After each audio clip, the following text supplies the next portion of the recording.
U.S. President Joe Biden delivered his first State of the Union address today. It came as Russia continues to intensify its attack on Ukraine. Here are some of the recent announcements in the ongoing situation.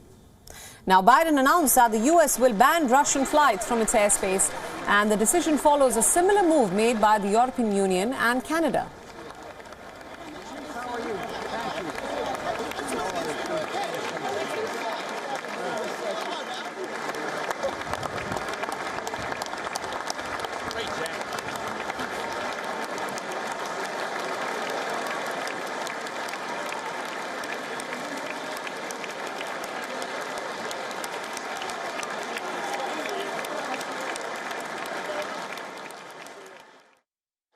We're coming for your ill-begotten gains, and tonight I'm announcing that we will join our allies in closing off American airspace to all Russian flights, further isolating Russia and adding additional squeeze on their economy. Biden also called the Russian invasion in Ukraine premeditated and unprovoked. He said that Putin must pay the price for his actions in Ukraine. He also hailed the NATO alliance and said that they stand as united as ever. Putin's latest attack on Ukraine was premeditated and totally unprovoked. He rejected repeated efforts at diplomacy. He thought the West and NATO wouldn't respond. He thought he could divide us at home, in this chamber, in this nation. He thought he could divide us in Europe as well. But Putin was wrong. We are ready. We are united, and that's what we did. We stayed united. Putin is now isolated from the world more than he has ever been. Biden reiterated his support for the people of Ukraine. He acknowledged that Ukrainians are showing the ultimate courage and strength during these testing times. Listen in. Ukrainian ambassador to the United States is here tonight, sitting with the First Lady. Let each of us, if you're able to stand and send an unmistakable signal to the world of Ukraine. Thank you. Thank you, thank you, thank you.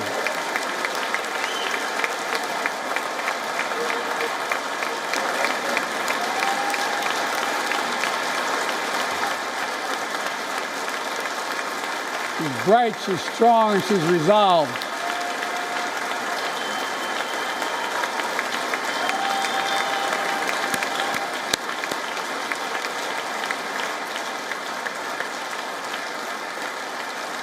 Yes.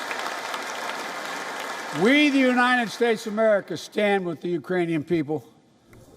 In a moving moment, as President Biden acknowledged Ukrainian ambassador to U.S., that is Oksana Markarova, Congress members, in fact, present in the chamber, gave her a robust standing ovation. Thank you.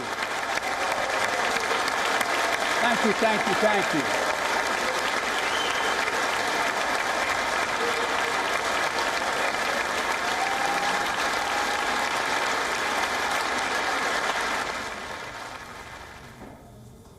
Biden also said that the United States and 30 other countries have now agreed to release 60 million barrels of oil from their strategic reserves to stabilize global energy markets. He also pointed out that Russia's access to technology is choking, which will eventually weaken its military.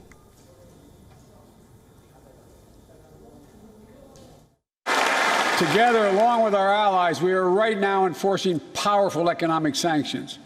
We're cutting off Russia's largest banks in the international financial system, preventing Russia's central bank from defending the Russian ruble, making Putin's $630 billion war fund worthless. We're choking Russia's access. We're choking Russia's access to technology that will sap its economic strength and weaken its military for years to come. Now, for more details about what the U.S. president said and what kind of implications it has for the world economy, we earlier spoke to our correspondent Susan Tehrani from New York. Listen into her insights. President Biden has to acknowledge the fact that he's perhaps a war president without being directly involved in a war.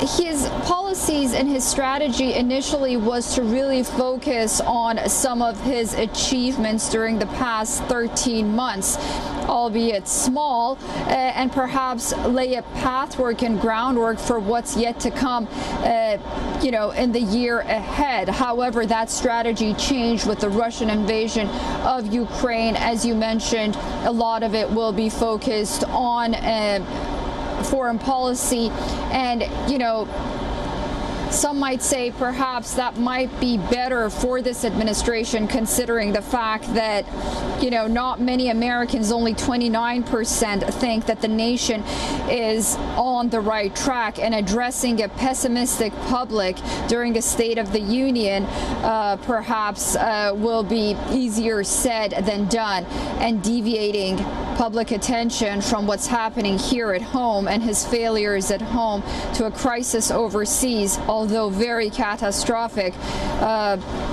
might have been perhaps something that Joe Biden might have preferred to focus on largely than inflation, crime, mandates, upcoming midterms, so on and so forth. WION World is now available in your country. Download the app now and get all the news updates on the move.